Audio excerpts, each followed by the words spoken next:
Since we're all gathered around here, I'll start with the truck so you guys can see how I drive a full-size truck and how I manage all of that. And it's pretty simple, but I will say it did not start that way. It started with me getting in on the passenger side. And with that, I would get in because it's got a handle on the passenger side, but not on the driver's side.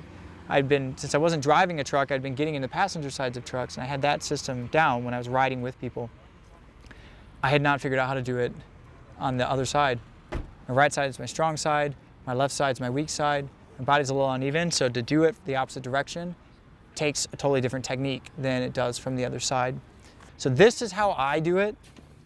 I don't always lock my brakes when I'm transferring. I kind of tell everybody to learn your transfer one way, get it dialed in.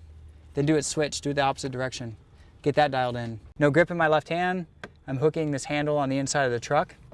A lot of really strong paras and things like that, they grab the top of the door and they put their hands up high and they're going from high points and they're pulling themselves up all in one motion with their legs dragging below. It might be quicker, but it is way more strain on your shoulders. I sat and looked at this like a bouldering problem. How am I gonna do this? What holds are in good places? And what I figured out is it doesn't work for me to leave my legs down because it gets really hard once I get to the point that my butt's off the chair, I'm extended my arms enough and my legs are still on the ground because now I'm pulling up all that dead weight. I keep my arms low and I keep my arms as close in, as narrow of a shoulder stance as possible. The wider out you go and the higher you go, the more risk of shoulder injury. So I go narrow and low is kind of like the theory for all of my transfers. So I've got my hand pressed against where the seat goes up a little bit. There's some friction there to be able to pull myself in.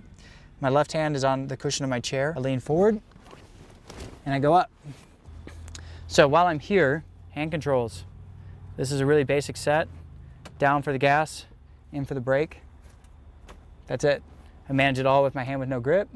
It works no problem. I can drive. I'd like to think I'm a safer driver than a lot of people. And I don't text and drive, so I know that puts me ahead of the game. Seatbelt's on. It's my climbing harness, right? I don't want to fall out of this truck. It's happened. It's not fun. I could lean out, and if I didn't have the seatbelt on, I'd be falling out right now. Took out the back seat, made a platform. If I didn't have the seatbelt on, there's no way I could push this far forward.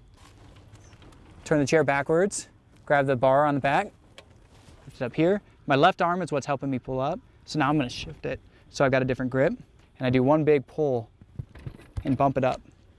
From here, my left hand with no grip, friction on the inside of the tire. That's what's holding the chair in place so that I can switch hands now, grab the front of the wheelchair, and actually pull it up in. Slide to the back, throw one brake on, chair's in. So from here, it took a while to figure out how I'm going to shut that extended cab. I used to use my ice scraper, that kind of thing, to hook in there and get it.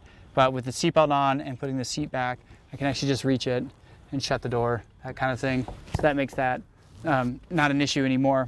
So as far as getting it out, this is easy. Roll it out. Same thing, grab the inside of the tire. So I grab the back bar, give it a push, rolls up, down. Now I'm ready to get my chair.